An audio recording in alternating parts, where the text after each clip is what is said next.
प्राप्त करके, योग में ईश्वर भाव प्राप्त होना एक अलग बात है और शिव रूपता प्राप्त होना अलग भाव है। ईश्वर रूपता और शिव रूपता में जो तंत्र शास्त्र है, उन तंत्र शास्त्र में भी अंतर है। तो जीव भाव, ईश्वर भाव और शिव भाव, इन तीनों भावों में अंतर है। तो ईश्वर भाव को प्राप्त कर ले, परंतु ब्रह्म रूपता भी यदि प्राप्त कर ले, परंतु ब्रह्म रूपता का आस्वादन नहीं हो तो वो आस्वादन कोई काम का नहीं। तो इसलिए श्री वेदांत दर्शन वह जीव को ब्रह्म में सायुज्य प्राप्त करा करके स्थिति प्राप्त कराने वाला है। जीव विभू तो हो गया, परंतु विभुता का आस्वादन प्राप्त नहीं है, क्योंकि मोक्ष की स्थिति में उसके पास में ग्राहक सामग्री नहीं है। तो ऐसी स्थिति कब आएगी जबकि सुख भी हो और सुख की अनुभूति भी प्राप्त हो। वो स्थिति केवल मात्र संभव है और वो संभव है भगवत भक्ति में। भगवत भक्ति में जीव विभू का दर्शन भी करता है और दर्शन करके उसका आस्वादन भी प्राप्त करता है। ब्रह्म सायुज्य प्राप्त करके ब्रह्म तो बन गया, परंतु ब्रह्म का आस्वादन प्राप्त करने के लिए उसके पास में सामर्थ्य नहीं है। भगवान कह रहे हैं, बोले मैया मैं तेरे सामने वही भक्ति वेदांत निरूपण कर रहा हूं, भक्ति शास्त्र का निरूपण कर रहा हूं, जिस भक्ति शास्त्र के द्वारा जीव केवल ब्रह्म रूपता को ही प्राप्त नहीं करता है, बल्कि ब्रह्म का आस्वादन भी प्राप्त करता है।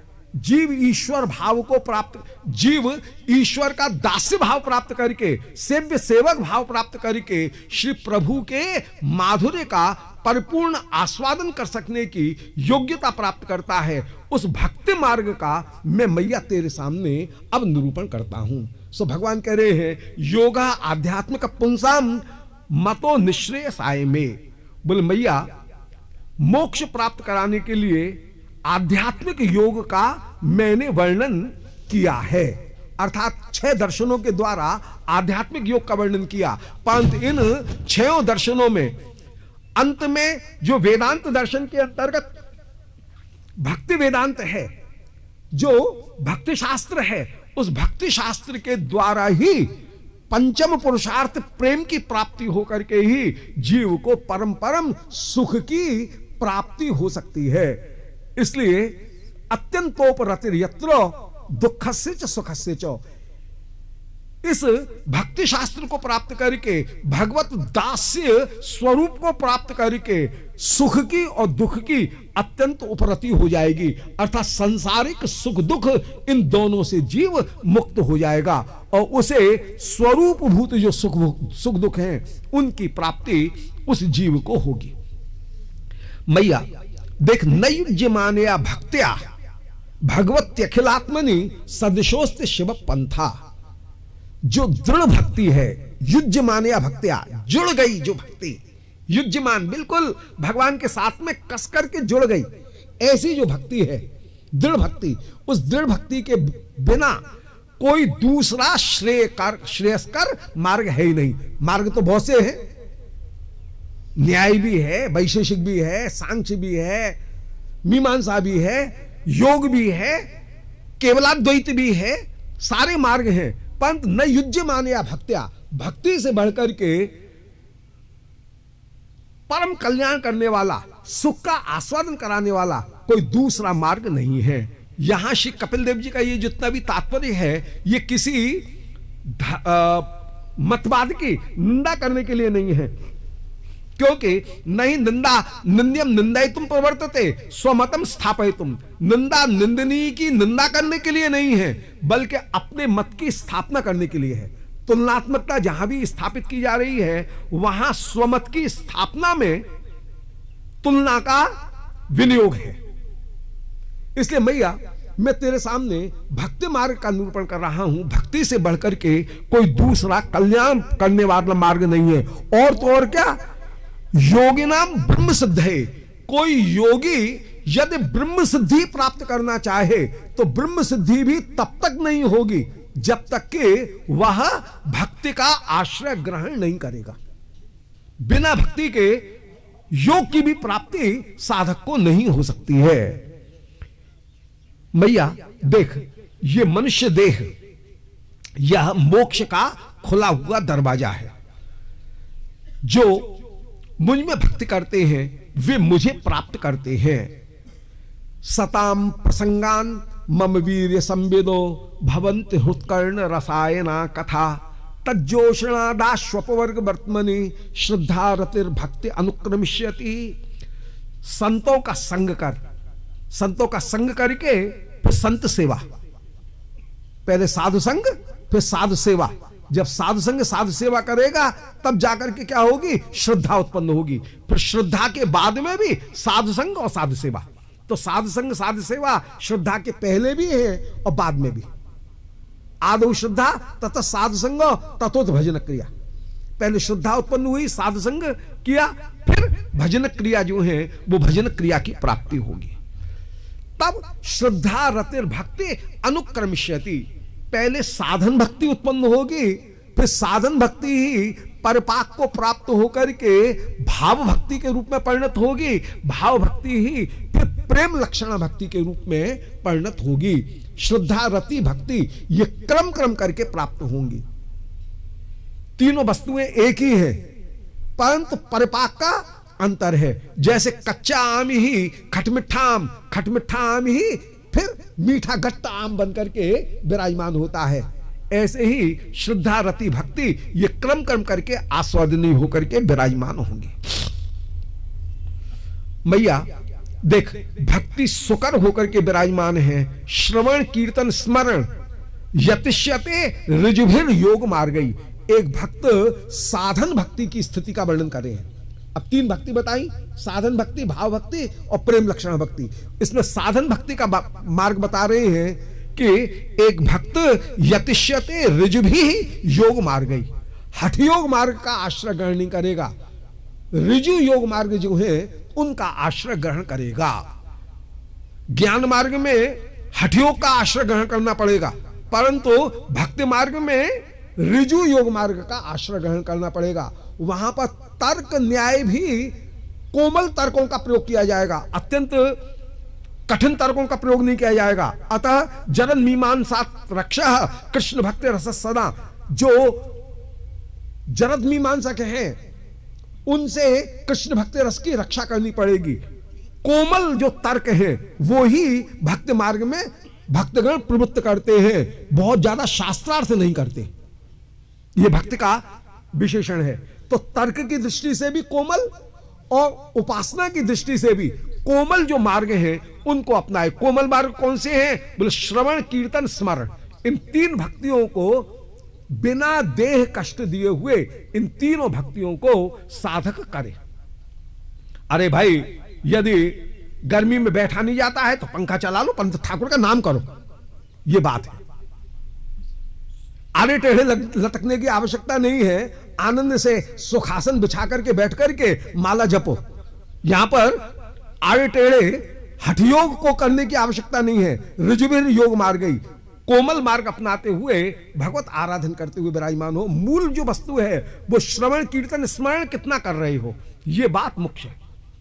चारों निष्ठाएं तुम में कितनी है, ये बात मायने रखती है। तुमने लाल कपड़े पहन रखे हैं कि सफेद कपड़े पहन रखे हैं कि प्रेस किए हुए कपड़े पहन रखे हैं, यह मायने नहीं रखता है। धाम निष्ठा कितनी है, नाम निष्ठा कितनी है, स्वरूप निष्ठा कितनी है, गुरु निष्ठा कितनी है, ये चार निष्ठा जिसमें जितनी ज्यादा है, चाहे वो गृहस्थी है चाहे वन में, जिसके पास में चार निष्ठाएं हैं वे गोविंद को प्राप्त करेगा। जिसमें चार निष्ठा नहीं है वो गोविंद को प्राप्त नहीं कर सकता है। इसलिए वेश कहीं भजन करने में अनुकूलता प्रदान करने वाले हैं, परंतु वेश के द्वारा भगवत भजन नहीं होगा। इसलिए ऋजुभिर योग मार्ग, ऋजु योग मार्ग जो है उनको आश्रय ग्रहण करते हुए प्रयत्न करो। देवभूति जी बोले महाराज अपनी भक्ति का स्वरूप मेरे सामने वर्णन करें।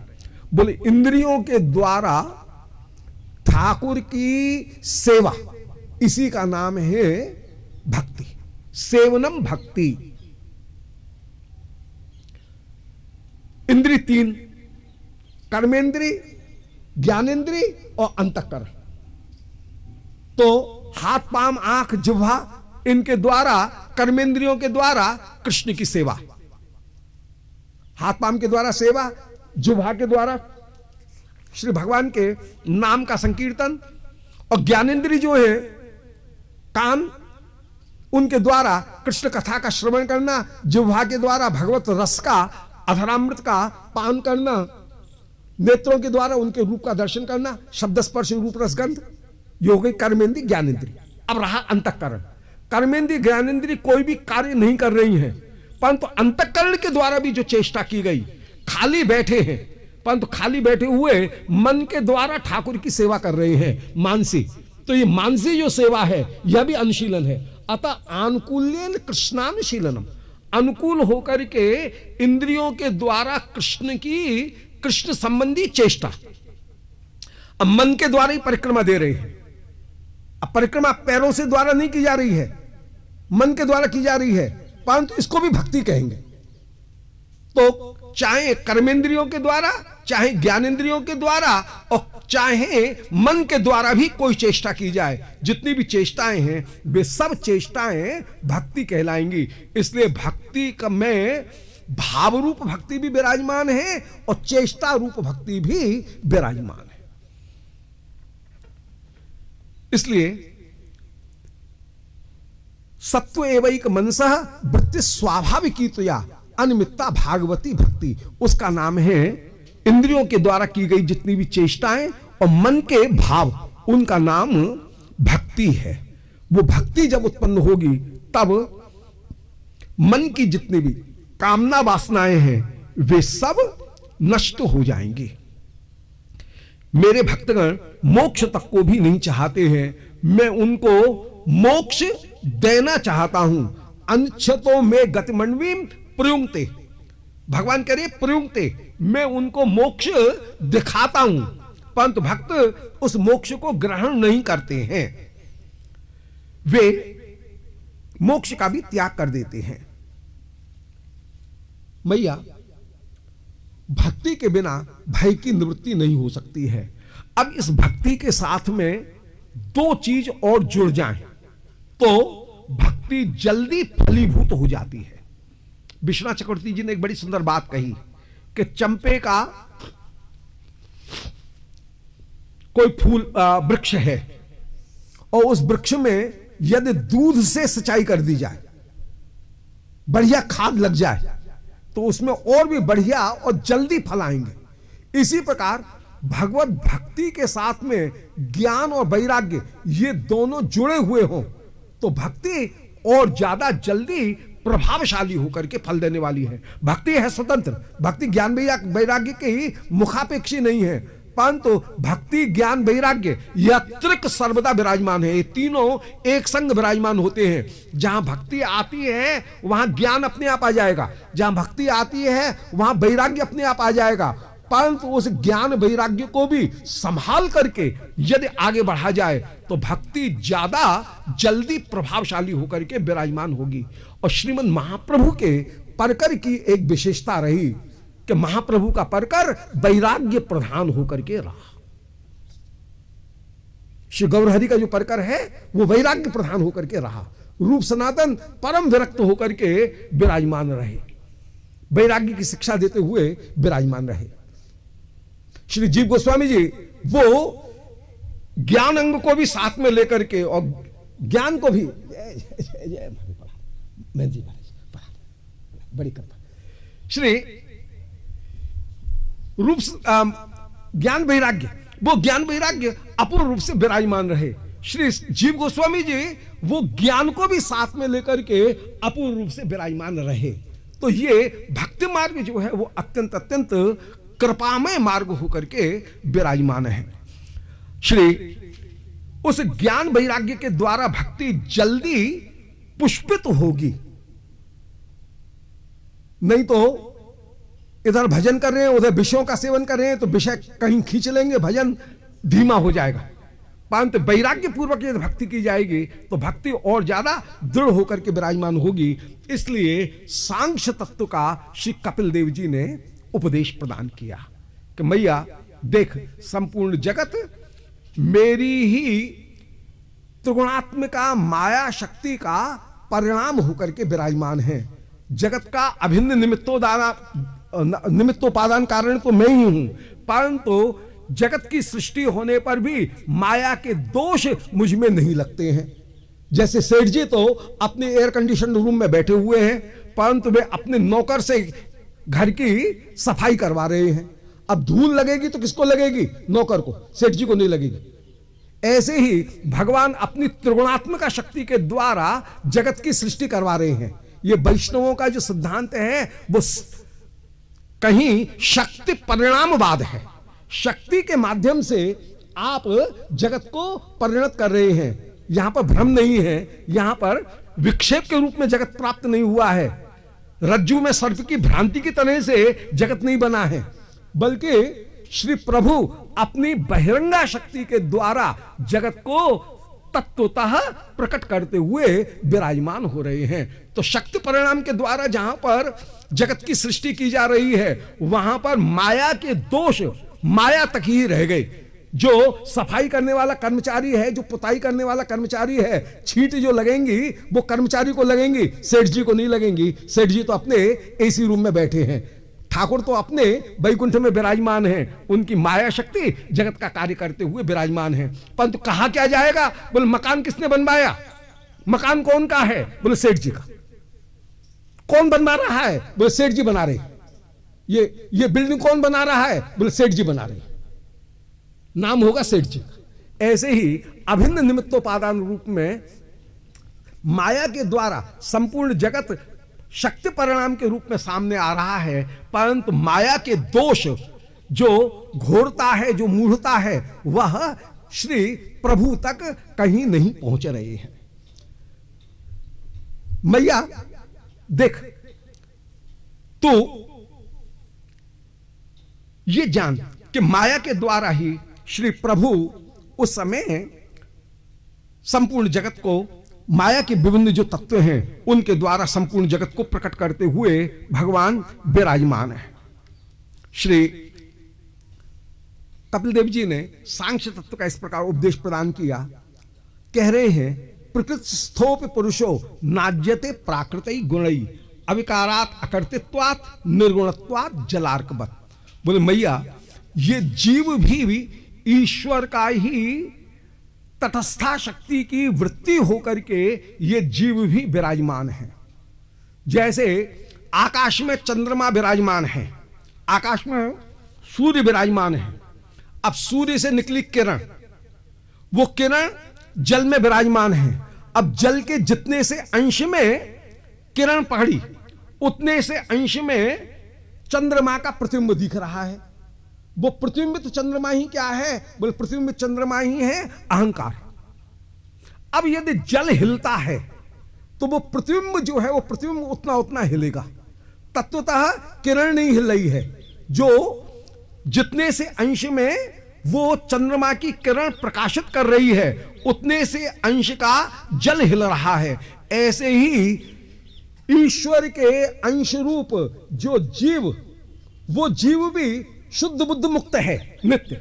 वो जीव भी बंधन को प्राप्त नहीं है, परंतु उस जीव से प्रकाशित जो अहम तत्व है, अहंकार है, वह अहंकार हिल रहा है। और देह के जो धर्म हैं, मन के जो धर्म हैं, मन और देह के धर्मों को वह अहंकार अपना करके मान रहा है। और अहंकार विमूढ़ात्मा कर्ता हम इति मन्यते, वो कर्ता करके अपने आप को मान रहा है। इसलिए अविकारात अकर्तृत्वात् निर्गुणात् जलार्कवत्।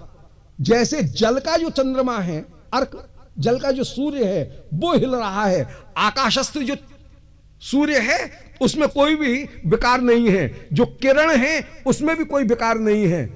जो जल में जितने से अंश को उस किरण ने प्रकाशित किया, वो प्रकाशित जल का अंश ही अपने आप को हिलता हुआ अनुभव कर रहा है। ऐसे ही चेतन से आविष्ट जो अहंकार, उस अहंकार को ही बंधन की प्राप्ति है। और वह अहंकार भी देह के बंधन से विमोहित होता हुआ विराजमान हो रहा है। जब जीव ये विचार कर लेगा कि मैं तो शुद्ध बुद्ध मुक्त हूं और मैं ईश्वर का अंश हूं, जिसका मैं अंश हूं उसकी मैं सेवा करूं, तब उसके बंधन की निवृत्ति हो जाएगी। इस तत्व को प्राप्त करने के लिए योगी कहीं अष्टांग योग को भी धारण करते हुए विराजमान होते हैं। यम नियम आसन प्राणायाम प्रत्याहार धारणा ध्यान समाधि, इनके द्वारा समाधि में साधक विराजमान होता है। समाधि दो प्रकार की, एक समाधि है सविकल्प समाधि और एक समाधि है निर्विकल्प समाधि। सविकल्प समाधि किसका नाम? जैसे कोई ये कहे मृदगज, ये मिट्टी का हाथी है, वहां पर हाथी का भी बोध हो रहा है और तत्वतः मिट्टी का बोध हो रहा है कि ये मिट्टी है। मृदगज कहने में गज का बोध तो हो रहा है कि ये हाथी है, परंतु तत्वतः ये मिट्टी है, ये बोध है।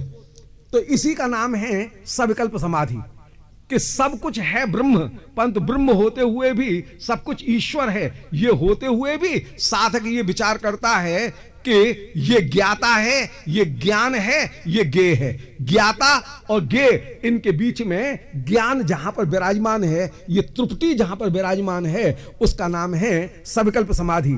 जहां पर ज्ञाता ज्ञेय ज्ञान इस त्रुटि का लय हो जाए, केवल मृन्मात्र बोध हो, उसका नाम है निर्विकल्प समाधि।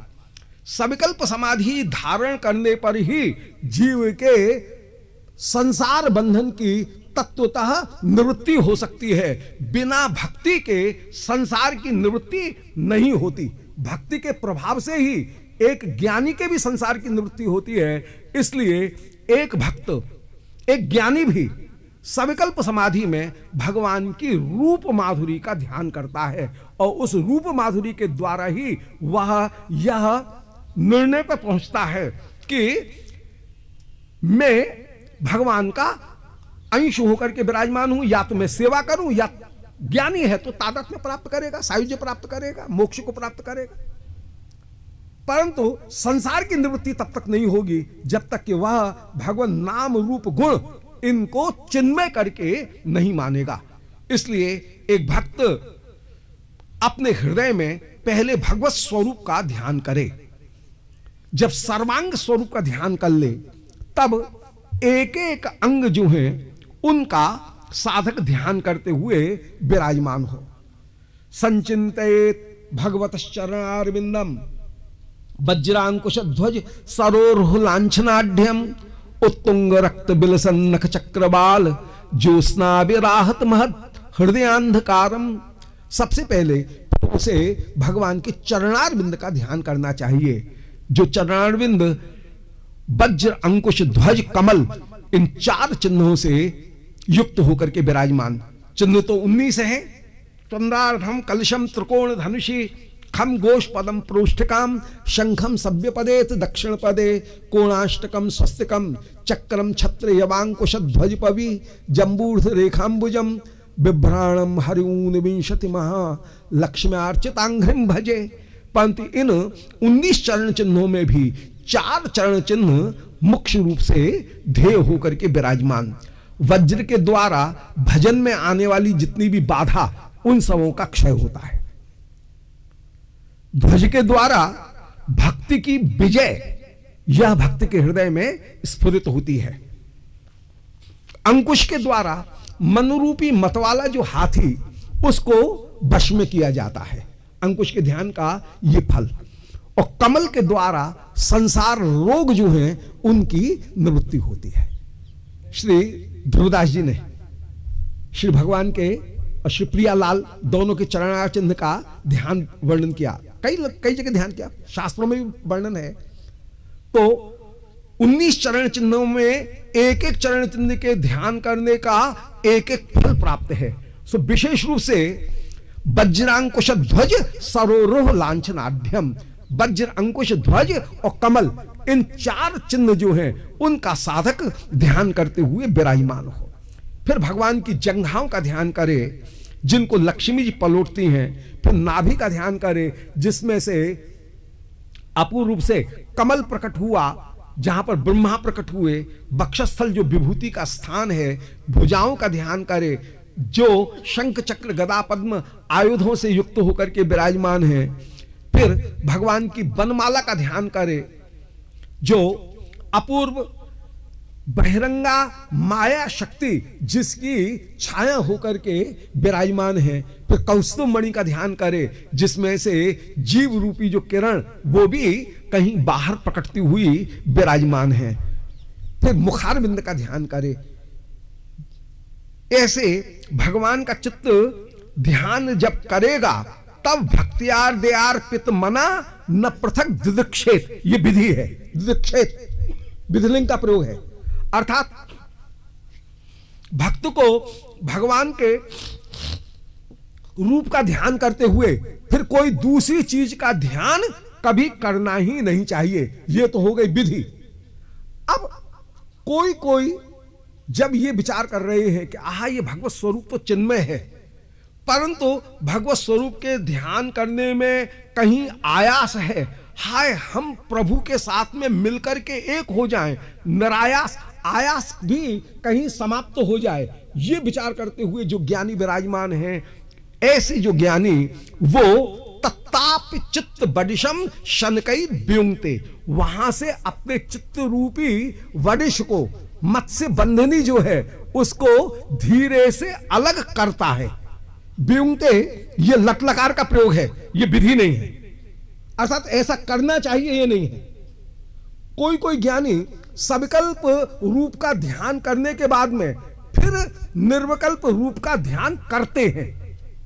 निर्विकल्प रूप का जब ध्यान करते हैं तो केवल अपने ध्यान को भगवान की अंग कांति मात्र में जब वे केंद्रित कर देते हैं तो अंग कांति में क्योंकि विशेष नहीं है, इसलिए विशेष न होने पर उनको चित्त की भी आवश्यकता नहीं रहती है, क्योंकि चित्त के द्वारा ही भगवान के रूप का वैभिन्न अनुभूति में आएगा, विचित्रता का अनुभव होगा।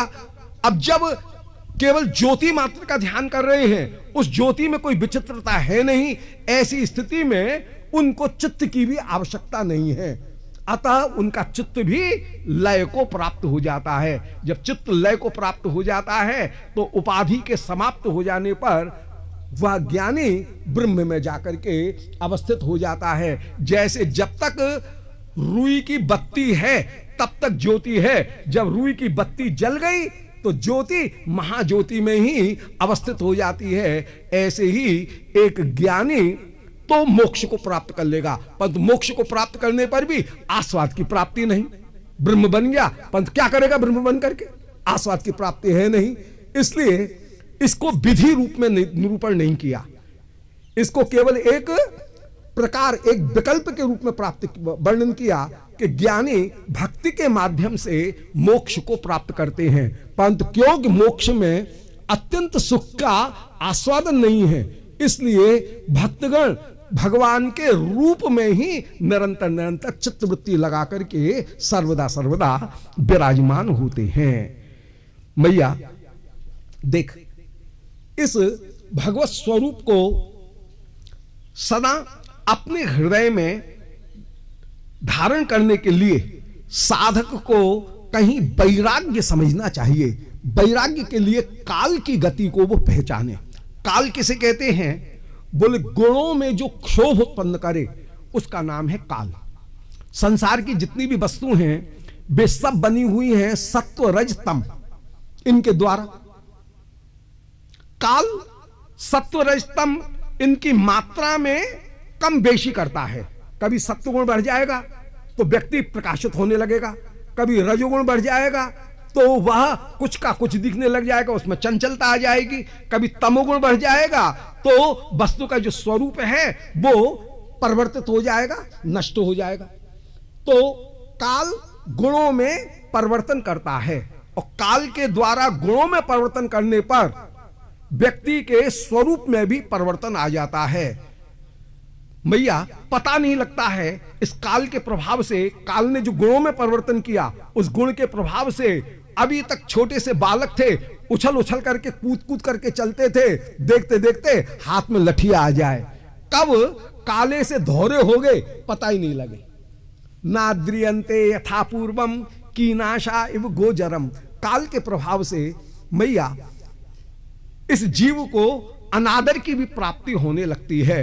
जब तक बाबूजी रहे तब तक तो सब बाबूजी बाबूजी कह करके आदर करें, जहां बाबूजी से बाबाजी हुए तब सींग झड़े और खुरघे से पीठ बोझ नहीं ले, ऐसे बूढ़े बैल को कौन बांध भुस दे। फिर कोई भी आदर करता नहीं।